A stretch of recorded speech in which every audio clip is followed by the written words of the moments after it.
Olá, boa noite, ou boa tarde, ou bom dia, depende do horário que você esteja vendo a gente. Espero que você esteja bem.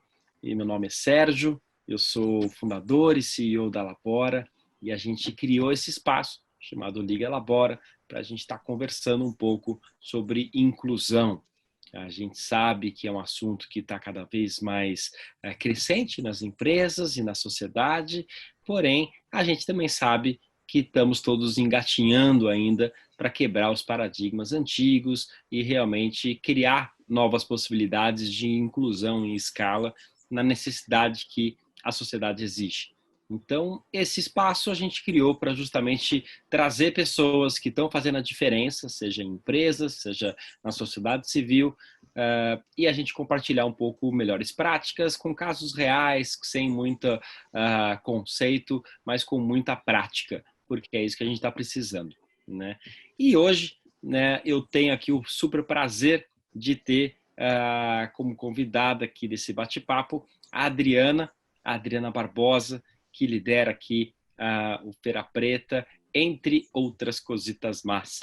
E para eu não ficar apresentando ela, a melhor forma é ela começar a se apresentar. Então, Hum. Adriana, primeiramente, super bem-vinda, né? É um super prazer estar aqui com você. E eu queria que você, para quem eventualmente vai que não te conhece, se apresenta, né? Assim, quem que é a Adriana e por que que ela está atuando com diversidade? Primeiro, eu estou feliz pelo convite, Sérgio, Ana e Fernanda.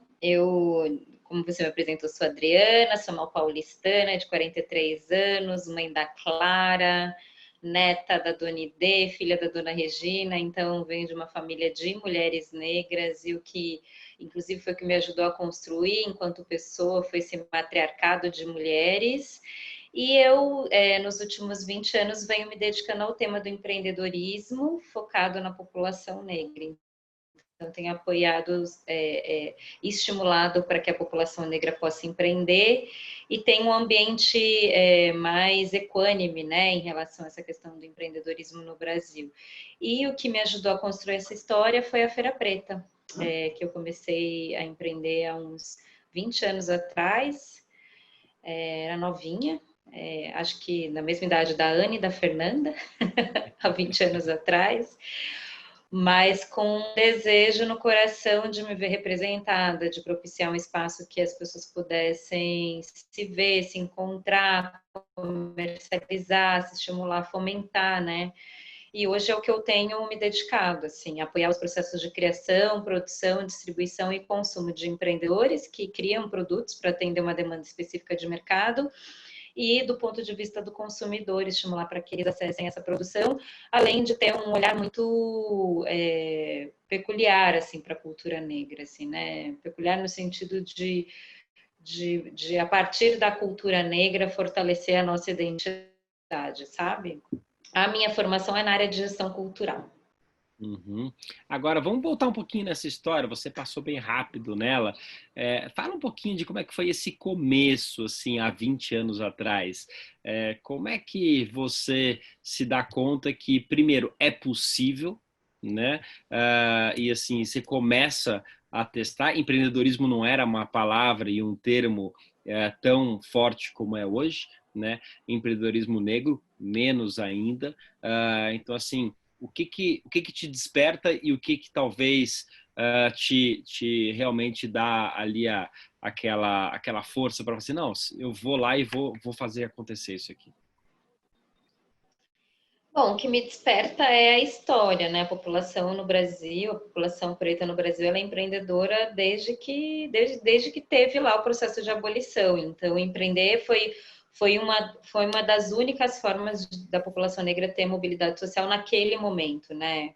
Começa com as mulheres do tabuleiro da Bahia, que vendiam comida, que vendiam alimentos, as criadoras do mercado, as donas do mercado, né? Que era uma prática que vinha da África antiga, da região da Costa da Mina, e elas trazem essas tecnologias, essa expertise para o Brasil, e quando elas são libertas, elas colocam isso em prática. Então, o empreendedorismo no Brasil começa com essas mulheres.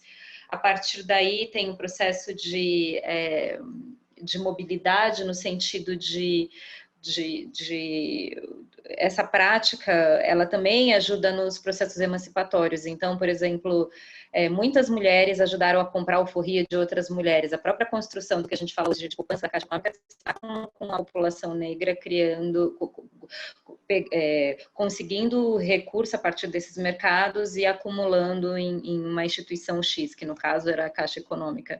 Então, essa união, esse pensamento coletivo de comunidade também ajuda os processos não só dos movimentos abolicionistas, mas pela luta dos direitos civis.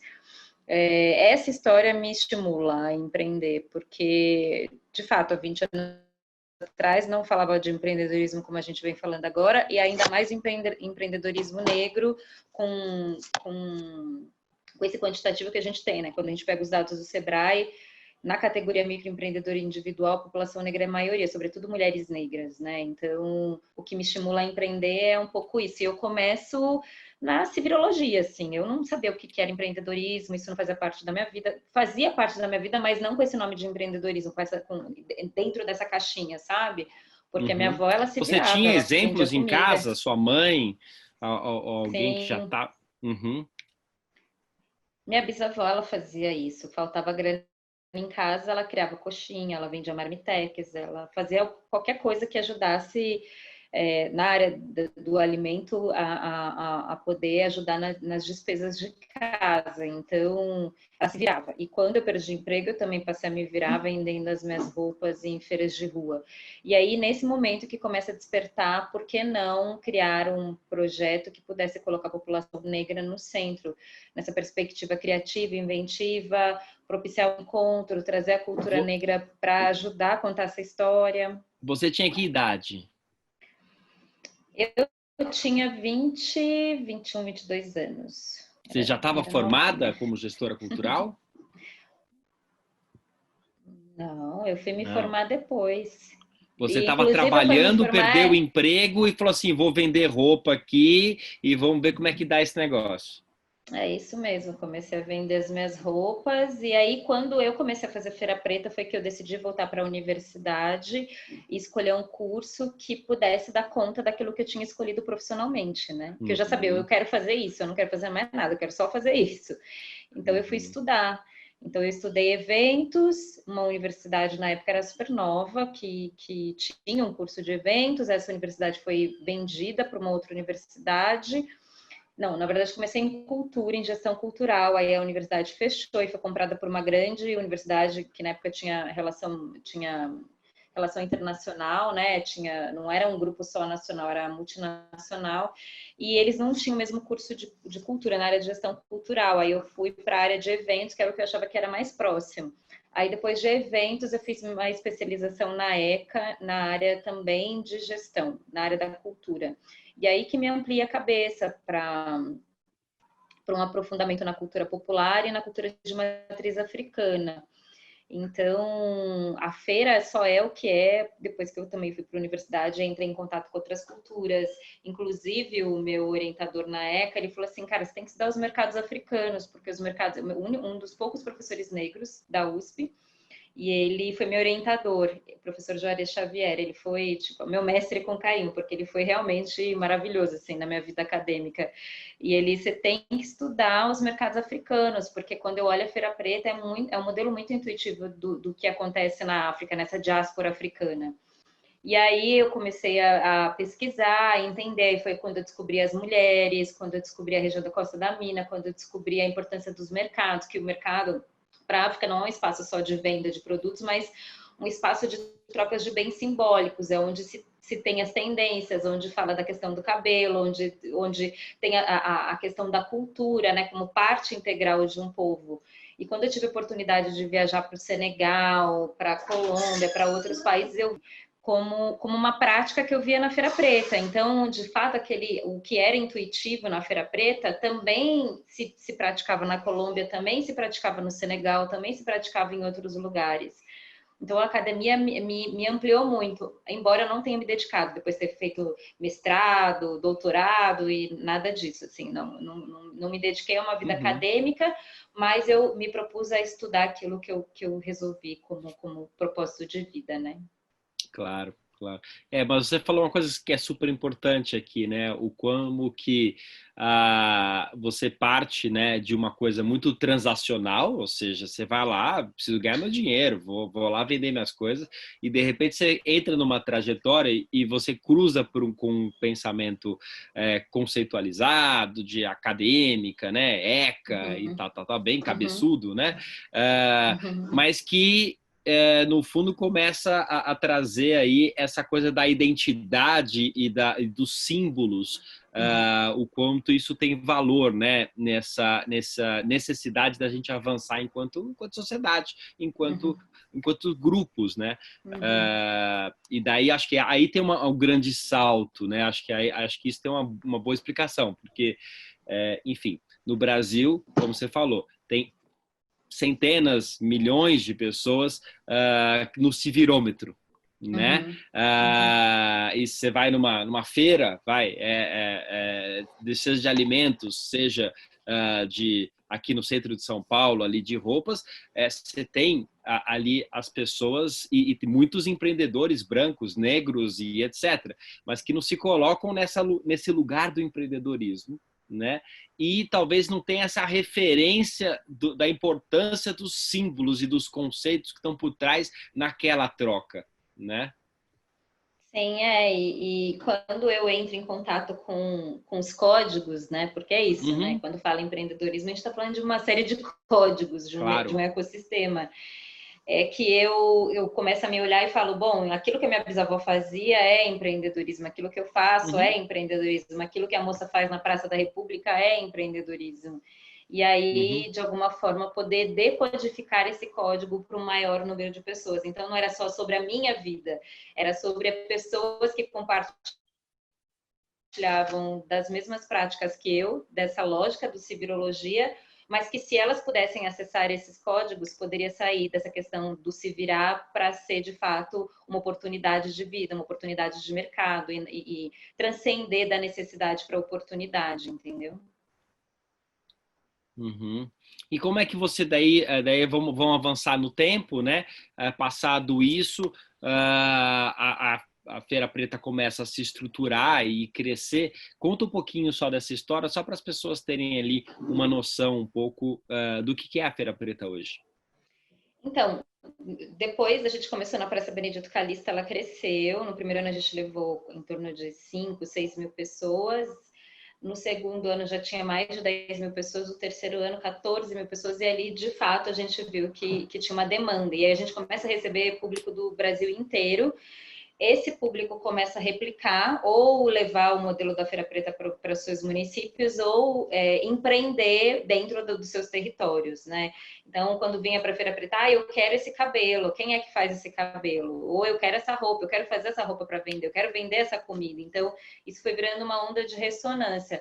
Hoje, a Feira Preta é um festival, porque né, também teve um contexto, foi que em 2016 a gente quebra financeiramente quando a feira completa 15 anos, e aí ela teve que passar por um processo de transformação até virar um festival. Foi remodelado para ser um festival, e hoje ela é um festival que ocupa quase um mês de programação, com eventos, com atividades, com exposição, com uma série de atividades na cidade, com exibição de filme em cinema, tem muita coisa acontecendo, que acontece no Festival Feira Preta, né?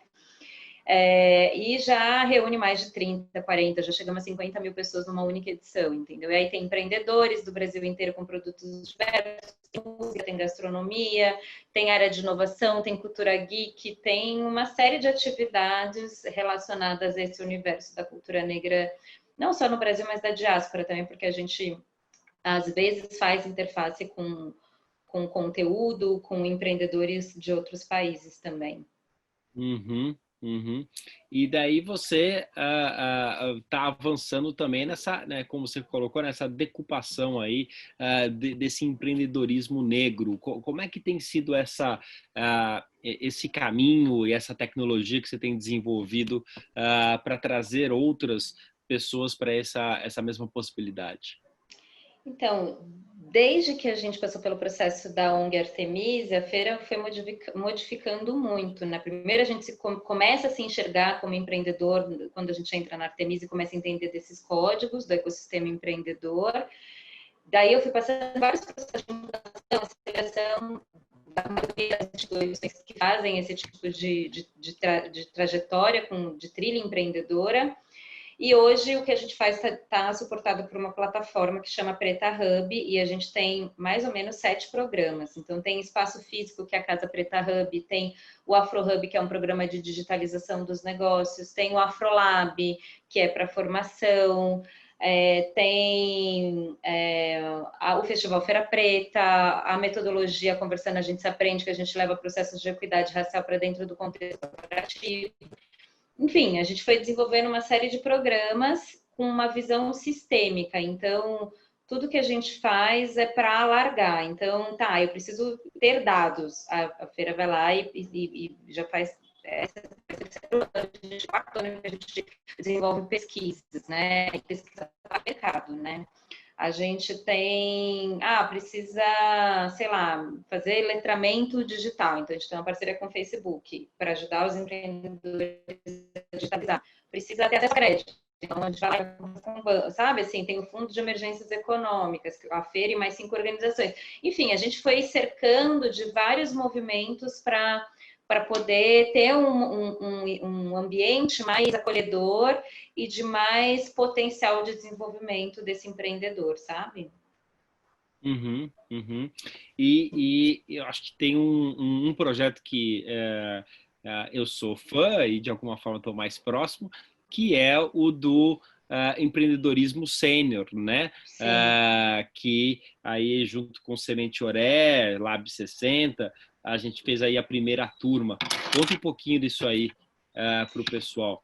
Sim, a gente, em função da pandemia, a Feira e mais 5 organizações criou a Coalizão É de Todos. É uma coalizão de 6 organizações que estão em diferentes territórios do Brasil, então São Paulo, Minas, Salvador, DF, e essas 6 organizações criam um fundo, que é o Fundo de Emergências Econômicas, para apoiar empreendedores da pirâmide.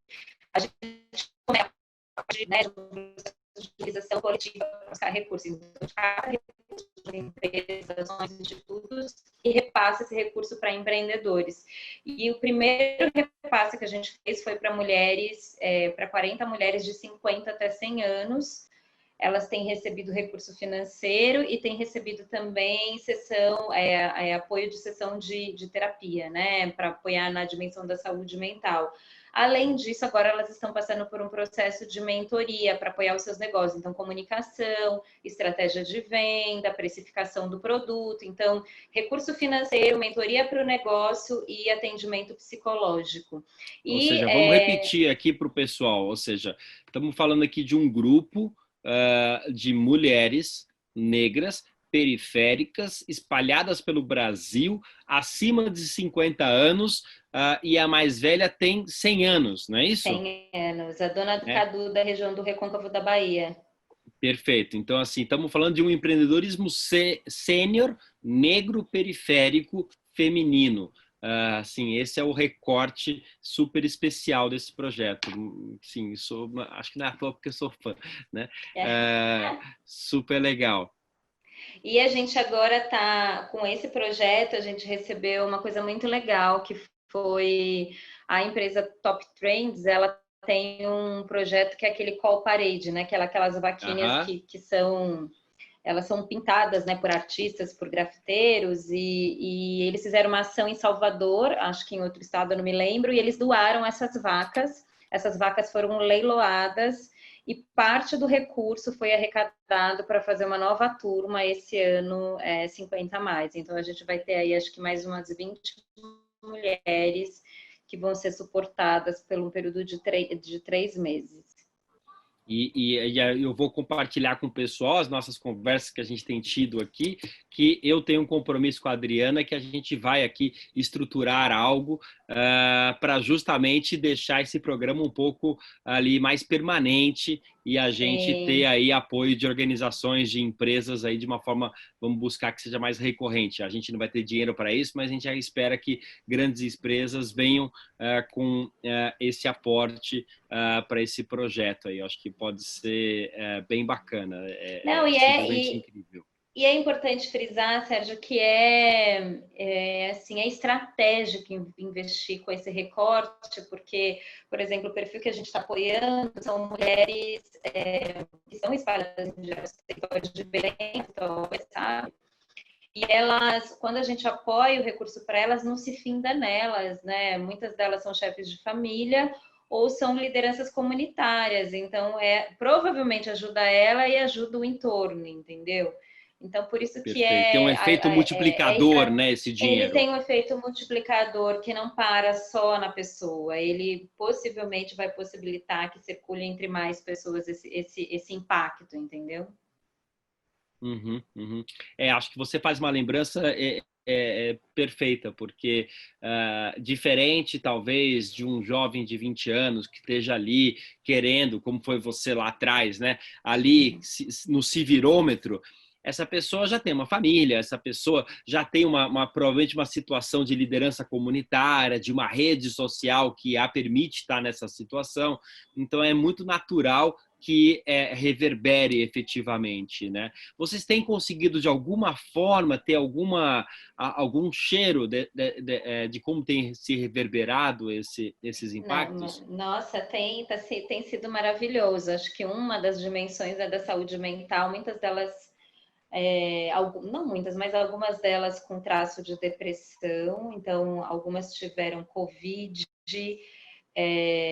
assim, elas tiveram um salto, assim, do tipo, tá, então tô sabendo o que está acontecendo, mas eu preciso voltar para o jogo, entendeu? Então, essa dimensão mais subjetiva, eu acho que de alguma forma a Bia, que tem feito o processo de acompanhamento, tem relatado histórias maravilhosas, assim. A segunda, que é elas sim se enxergarem enquanto rede, né? Porque no final das contas é um grupo de WhatsApp que tem 40 mulheres e elas se falam. Então, elas trocam figurinhas, elas trocam receitas, elas trocam tecnologias sociais, elas, fiz aqui, deu certo, tô fazendo minha live, eu vou lá te assistir, eu vou lá te prestigiar. Então, uma vai apoiando a outra, é um grupo que se auto-apoia, sabe? Então, essa é uma segunda dimensão muito Então, importante. A terceira dimensão... e E a nessa terceira dimensão dimensão... ainda estão super participando várias delas do grupo Semente Orex, se encontra toda terça-feira de manhã, e super participativas, uma troca assim incrível.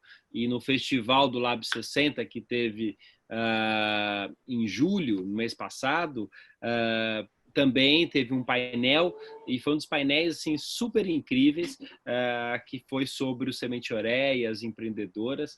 Aliás, eu não sei se você... a gente não trocou depois disso, mas eu acabei pedindo para o Tiaguinho, o Tiaguinho Solano, da Agência Solano Trindade, uma indicação de um empreendedor musical que ele pudesse, que fosse 60 a mais. Ele acabou indicando o Vitor da Da Trindade. Trindade, sim, do Solana Rapaz, Trindade. ele fez o nosso fechamento, que coisa linda. Meu Ai, que Deus, legal. sem dizer que foi uma história, né? Uma história Uhum. do Brasil que eu Sim, não conhecia, uma história afro-brasileira que eu não estudei na sim, escola, né? sim. E ele vai trazendo aquilo ali de uma forma super linda, charmosa, impressionante. E ele é muito um reflexo do que você está falando, né? Uma pessoa que já envolveu a família, já envolveu ali É, todo o entorno no empreendedorismo dele ali, né? sim. Sim, não, é maravilhoso. O Virtude da Trindade é uma história em pessoa, né? É um griot, né? Eu já reconheço como ele como um griot, como uma Sim, memória do Brasil, né? sim. Mas eu cortei tua linha de raciocínio. Você ia começar um terceiro ponto que era muito importante, Ah, que é a história do do impacto. negócio, que eu acho que outro impacto é o negócio, né? Delas melhorarem o negócio, né? Delas pensarem uma perspectiva futuro. Tá, aí Covid, como é que mantém o negócio, entendeu? Acho Perfeito. que isso foi importante também. Uhum, uhum. E como é que você está vendo, em termos de situação atual, esse movimento das empresas, né, nos últimos 2 anos, principalmente do ano passado para esse, o crescimento da atenção por movimento negro, junto com as organizações, né, empresas mesmo, né, tão mais atentas, tão, enfim, de alguma forma se mobilizando. Vocês têm sentido isso? Sentiu alguma diferença de um tempo para cá? Como é que está sendo essa história para vocês? Não, sim, com certeza, sim. O processo de mudança do contexto corporativo, ele vem ocorrendo nos últimos 20 anos e intensificou agora, nesse período de quarentena que está todo mundo em casa e a morte do que acontece nos Estados Unidos reflete, bate em todo mundo, né? Porque está todo mundo em processo de distanciamento social e aquilo passa a ser um absurdo coletivo, sabe? As pessoas se indignam de uma forma coletiva.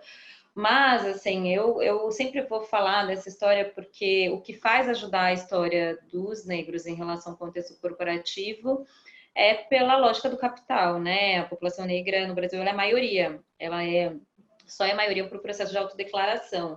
Na década de 70, quando o IBGE batia na nossa casa, a gente tinha mais de, sei lá, 100 e poucas classificações, desde marrom bombom a afrobege, para você se autodeclarar. Nas 2 últimas décadas, não, é preto, negro, pardo. Você precisa, sabe? Assim, e esse processo da autodeclaração veio por uma construção da luta dos direitos civis do movimento negro organizado, as cotas nas universidades, Estatuto da Igualdade Racial. O governo Lula apoiou muito esse tema, o Ministério da Igualdade Racial, a Fundação Palmares, o Grupo Racionais, uma série de contextos apoiaram para que a população pudesse se reconhecer. E hoje a população é a segunda maior população negra do mundo, só perde para a Nigéria, que é um país africano. E quando os CEOs das multinacionais vêm para o Brasil, começam a se deparar com esses números, começa a se questionar assim, bom, a gente está falando de um Brasil negro. Logo, ou eu não estou comunicando para esse público, ou eu não estou produzindo para esse público. E aí eles fazem o teste do pescoço, que é olhar acima da baia e ver que a sua empresa é totalmente branca. Se é totalmente branca, não vai conseguir traçar estratégias, comunicar ou produzir para atender essa demanda de consumo. E aí começa o movimento de inclusão de negros no mercado de trabalho formal, nisso que já né, um processo que estava apartado, assim, não fazia parte, entendeu? Até hoje a gente discute muito. Então, depois que começa esse movimento de atração, né, porta de entrada, estagiário, trainee, todas as empresas, fóruns de diversidade, se cria um ecossistema de diversidade. Então, hoje você tem Empregue Afro, a própria CIA de Talentos tem projetos, o Empodera, Afrotrampos, IDBR, a própria Feira Preta tem feito Sérgio, que foi um pioneiro, Zumbi dos Palmares, você tem, enfim, Liliane Rocha, uma série de players dentro de um ecossistema para apoiar esse processo de equidade racial dentro do contexto corporativo. Além disso, de forma simultânea, o consumidor, com a história da internet, começa a reivindicar, se eu não me vejo, eu não compro. E começa a ser muito crítico em relação às campanhas de comunicação e aí as empresas começam a se questionar como é que está fazendo uma comunicação. Então, muitos movimentos foram acontecendo para que a gente chegasse no dia de hoje. Não foi só a morte do que ocorreu, nossa, né? Mas né, pelo fato da pandemia e do isolamento, fez com que isso né, ficasse muito grande e isso ultrapassasse as barreiras dos Estados Unidos, da Europa, do Brasil e as telas blackouts em todos os lugares. Agora, é um processo irreversível, né? Não volta mais atrás, porque a caixa de Pandora foi aberta, você não deixa de ser preto, né? O Brasil se tornou negro. Então, você não vai, agora eu não sou mais preto, não me reconhece quando o IBGE bateu. Não, é daqui para frente.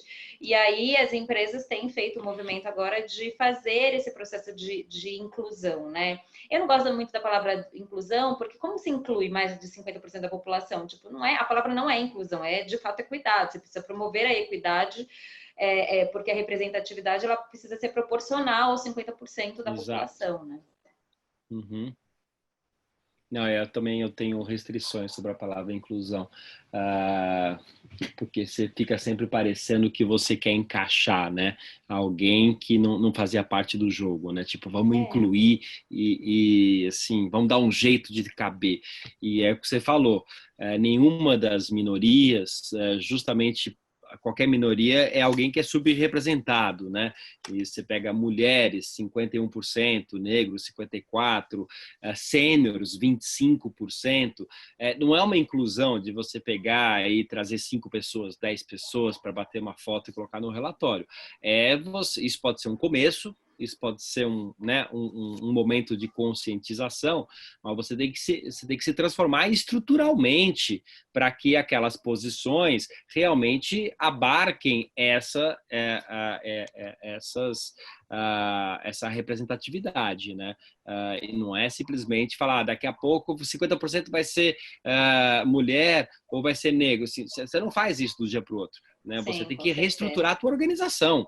O que você faz? O que você opera? Né? Qual é a barra que você está olhando? Qual é o óculos que você está colocando? Se você colocar o óculos para ver quem você via antes, você nunca vai achar a resposta certa. Você tem que Sim, entender o que essa pessoa traz e que é de positivo e não ficar esperando o que o outro trazia, né? sim. Que senão fica um exercício aqui de encaixe de peças que não se encaixam, né? Sim, e esse processo de equidade racial, ele tem que partir de uma perspectiva de mudança de cultura, de mindset, modelo mental, assim. Você precisa mudar o modelo, você muda, e é isso, é estruturalmente, mas o estrutural, ele é feito de pessoas, entendeu? Certo? Não adianta vir as leis, sabe, top-down, assim, tá aqui, você tem que, código de conduta, e você...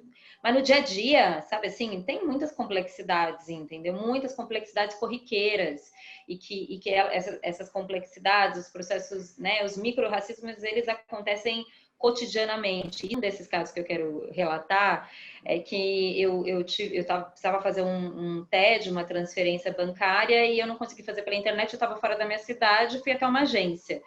E o valor não era tão alto, era o valor tipo de R$ 15.000 que eu tinha que transferir para um fornecedor. A mulher pegou meu RG, a atendente do banco, ela ficou comigo quase 40 minutos, porque ela achava que não era eu a pessoa do RG. E ela falou, tô fazendo um procedimento normal. Eu falei, desculpa, você não tá fazendo um procedimento normal, porque aqui tá meu RG, aqui tá a conta, aqui tá o valor. Eu sou correntista, né? Eu sou cliente do banco, não especificamente dessa agência, mas não tem por que você levantar, sentar, ligar para saber se eu posso fazer esse valor, ou se Esse eu sou valor é essa alto pessoa demais para uma mulher negra como para uma você mulher está negra. Aí movimentando. foi ridículo, porque um cara do meu lado, ele foi fazer, sei lá, até um pouco mais, porque eu ouvi, um pouco maior que a quantia que eu estava fazendo, e ele fez, toma aqui, eu quero tanto para essa conta, e ele foi embora e eu fiquei lá esperando ela fazer as várias conferências falando que aquilo era um procedimento normal. Não, não é um procedimento normal, entendeu? E isso acontece cotidianamente. Mas isso é o problema da diretoria, do banco, da marca X? Não é só isso, porque os bancos foram das primeiras instituições a adotar as cotas de equidade racial. A Cida Bento fez um trabalho de 30 anos atrás. Mas isso é a pessoa, entendeu? Então não é só a estrutura, mas se você não mudar o mindset no nível individual. Qual é a figura para ela que representa que eu sou um risco? Qual é a figura do rapaz que foi trocar o relógio e acharam que ele é bandido? Sabe assim? São coisas que acontecem cotidianamente e que a gente precisa mudar sim a estrutura, você precisa garantir isso em lei, em ações afirmativas e em uma nova estruturação, mas as pessoas precisam mudar também, entendeu? Uhum. Não, sem dúvida. E eu acho que tem um lugar que você tem trabalhado, que é do empreendedorismo, que de alguma forma pode vir a ser novos caminhos, né? Ou seja, se a estrutura, se as organizações tradicionais ou tradicionalmente a nossa cultura, né, não recepciona bem, vamos dizer assim, né, negro ou outras minorias, né? Talvez novos modelos, né? Ou seja empreendedorismo, seja as empresas de startup de tecnologia, como é que a gente vai dando os olés nisso aí, né? E como é que a gente cria novas estruturas que, na verdade, a gente não tem que talvez modificar todas as que estão aí, talvez a gente tem que substituir algumas, né? Sim, e é um trabalho sistêmico, né? É perspectiva de políticas públicas, é nova estrutura dentro das empresas, é o que eu posso fazer no nível individual, são os colégios particulares que precisam ter crianças negras, porque é o que forma as lideranças que vão assumir as empresas e o governo, é uma educação de qualidade no ensino público, onde tem boa parte da população negra. São vários sistemas que precisam ser modificados, os veículos de comunicação, que precisam olhar para a população negra de uma outra forma, é o sistema de segurança pública, sabe assim? Claro, é a consciência de cada sistemicamente uma pessoa, mudança né? que precisa ser feita. Claro. E me diz uma Sim. coisa, como é que você está começando pelo menos eu tenho ficado mais atento, no ecossistema de startups, de empresas de tecnologia, empreendedorismo com tecnologia, está começando a ter Desculpa que a minha filha está mostrando a fórmula nova dela, que ela é uma empreendedora também, cada dia ela lança um negócio. Mas Ela está tem 7 certo. anos. Ai, que linda, traz ela aqui. A gente faz uma pauta intergeracional aqui. Mas ia te perguntar aqui, como é que tá a tua interação ou se você tem alguma interação com o pessoal do BlackRock e outras organizações que estão trabalhando com tecnologia e empreendedorismo? Como é que está tendo um diálogo e uma interação? Eu acho que quando a gente fala do ecossistema empreendedor, tem que olhar das startups ao microempreendedor, aos negócios de impacto social. Eu acho que a gente precisa ter mais, né, interface entre esses diferentes segmentos, né? A gente compartilha de um mesmo ecossistema. Eu faço muitas coisas com a Google, junto com Diaspora Black e com a Afrobusiness. Faço também coisas com a FGV, o Race Mercado também, com Diaspora Afrobusiness. Tenho parceria de pesquisa, por exemplo, com o pessoal do Social Good, que tem aquele projeto Cidadão de Dados. Tenho feito muita coisa, assim, nesse sentido de estimular para que a tecnologia seja um lugar também para a gente poder falar, né? Eu acho que tem três coisas que o empreendedor negro precisa ter acesso: crédito, então os bancos precisam liberar recurso. O segundo é tecnologia, a gente precisa ter o entendimento sobre os dados, sobre os códigos digitais, a gente precisa ter acesso à tecnologia. Uhum. E o terceiro está numa dimensão de maquinário, né? A gente precisa também produzir em escala industrial, entendeu? Acho que são três coisas peculiares e que o sistema empreendedor, não importa se ele é nano, micro, ou se é negócio de impacto social, ou se é startup, precisa cumprir, entendeu? Uhum. Não, super, super. E aproveitando que a sua filha entrou agora há pouco, você foi aí homenageada, né, pelo escritório do Maurício de Maurício Souza de com uma... Souza, sim. Pela Milena, minha filha ama a Milena, ama, porque é isso, a tal da representatividade, né? Então ela... Conta um pouquinho essa história para quem não sabe aqui. A Milena é uma personagem nova do Maurício de Souza, da Turma da Mônica, é uma menina negra, a característica de uma menina, o fenótipo de uma menina negra, e eles têm um projeto chamado Donas da Rua, né? Donas da Rua, que eles pegam mulheres, né? Eles têm uma parceria com a ONU, mulheres que têm algum tipo de atuação, de influência.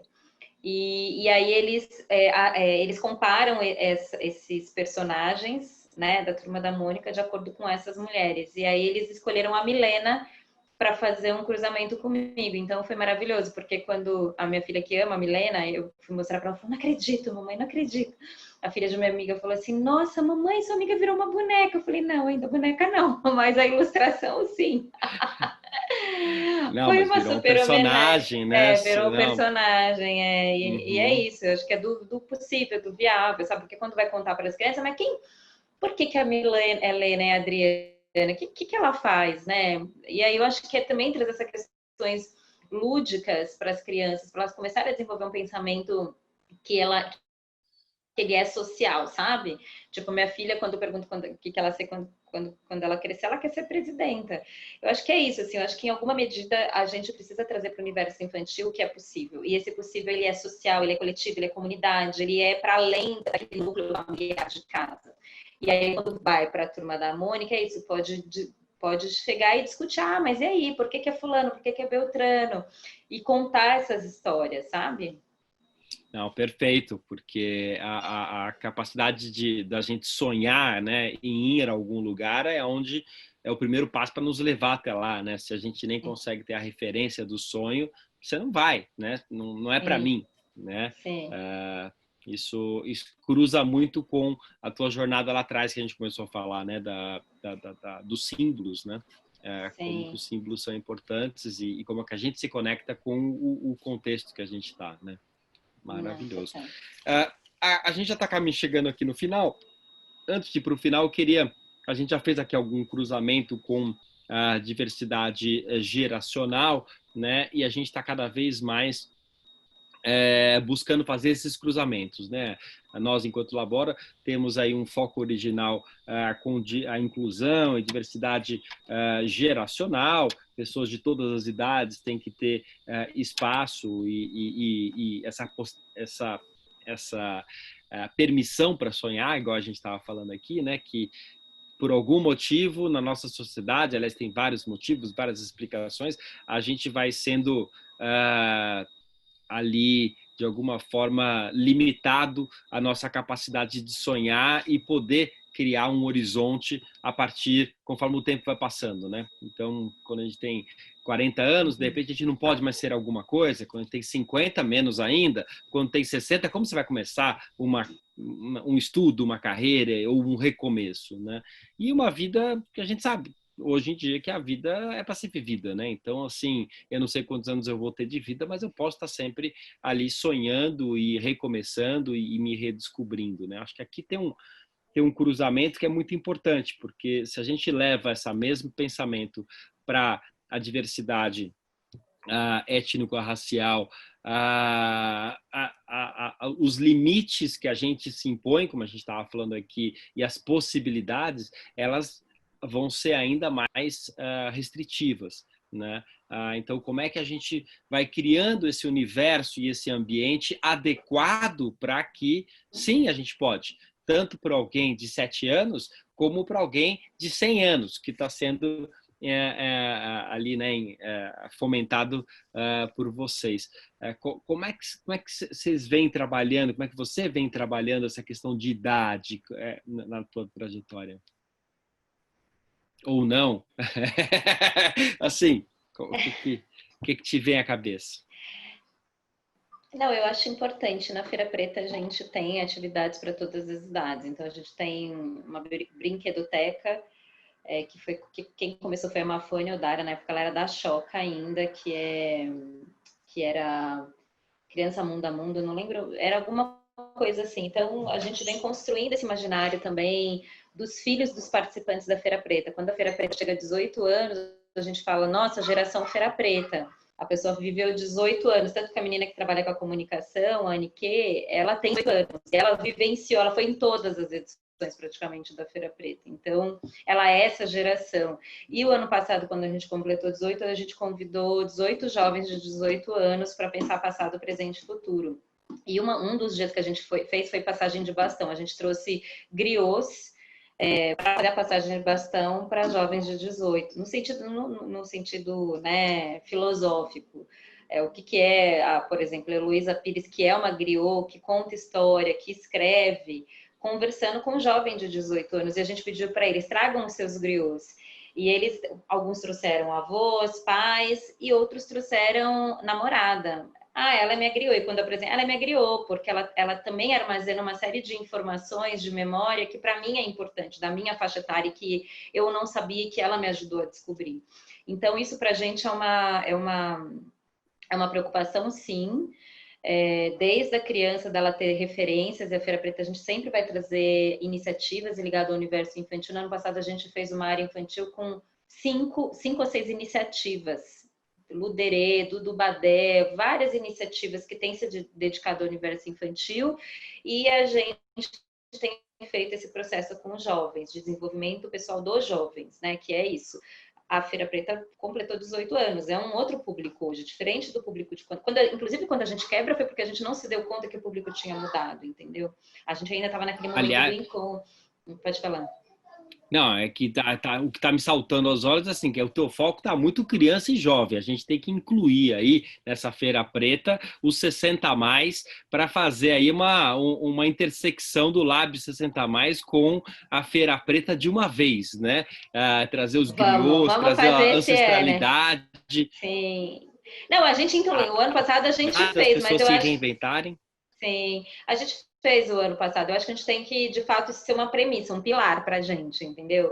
E eu super topo fazer parceria com Isso. vocês para a gente construir isso a longo prazo, estruturar, né? Isso, uma ação de fato estruturante. É tudo gravado aqui, tá? Ó, esse Sim, pedaço saiu bem, né, Fernanda? É porque aqui é tudo gravado, vai para o ar, vai ter um monte de testemunha aqui. eu É super tudo. comprometo e eu quero, pode me cobrar, até Bora. porque daqui a um pouquinho eu também tô chegando lá e eu tenho essa super preocupação, entendeu? Não, super legal. E um convite que eu vou te fazer aqui, a gente já começou a conversar, mas é justamente também cruzar o trabalho que a Labora vem fazendo com reinserção de pessoas no mercado de trabalho, e é uma reinserção não muito como um empregado, mas como um empreendedor que vai prestando serviço para as demandas recorrentes de empresa, enfim, por dia, por jornada.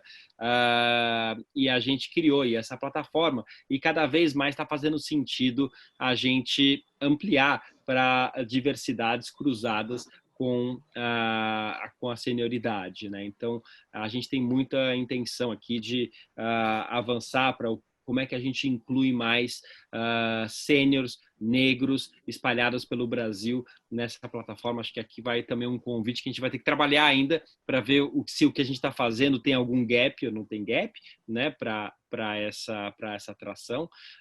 Por exemplo, antes de a gente começar aqui, a gente estava discutindo a possibilidade, o lançamento, desculpa, do novo programa que a gente tem, que a gente vai dar 500 bolsas para sêniors começarem uma nova carreira em tecnologia, né? Então, quem nunca foi de tecnologia Ah, que tem legal.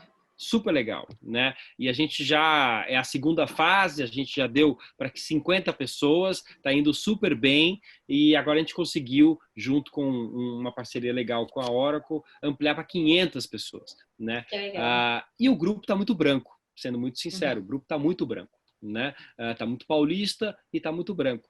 E a gente precisa expandir, assim, a nossa intenção é expandir, tem que ter muito mais diversidade do que a gente está conseguindo ali, né? Então, acho que tem aqui várias possibilidades da gente, enfim, expandir aqui a nossa troca, seja pela Feira Preta, Lab 60, seja aqui com os hubs, com a Labora, e a gente vai aqui fazendo uma via de duas mãos aqui e se apoiando mutuamente e crescendo. Ok, estamos Bora, chegando pode aqui ao contar nosso horário comigo. limite, né? Fê, antes da gente terminar, não me esquece de falar das mensagens finais aqui. Adri, mensagem final. O que você precisa sair daqui falando para todo mundo? Que esse futuro ele é coletivo comunitário, não vai rolar sozinho, que a gente vai ter que fazer junto. Boa, boa. Totalmente concordo. E já estamos fazendo, né? Acho que dá para a gente avançar mais, mas acho que já está o trabalho que você tem feito e tantos outros, como você mesmo apontou, tem feito, acho que coloca uma nova perspectiva, né, de empreendedorismo, de identidade brasileira, né, o trabalho que a Luana faz, do Sim. IDPR, enfim, de tantos outros, de como é que a gente constrói um país menos desigual, né? Acho que esse é o caminho comum aqui. Então, mas você ia falar alguma coisa? Não, não ia não. E agradecer, só agradecer Ana, Fernanda, você, Sérgio, e todo mundo que está assistindo, que está ouvindo e que está compartilhando aqui dessa prosa. Ótimo, bem lembrado. Então, para todo mundo, queria agradecer também a escutarem até aqui. Se você está com a gente, já está aqui há quase 1 hora, não viu a hora passar, eu também não. Esse aqui é mais um episódio do Liga Labora.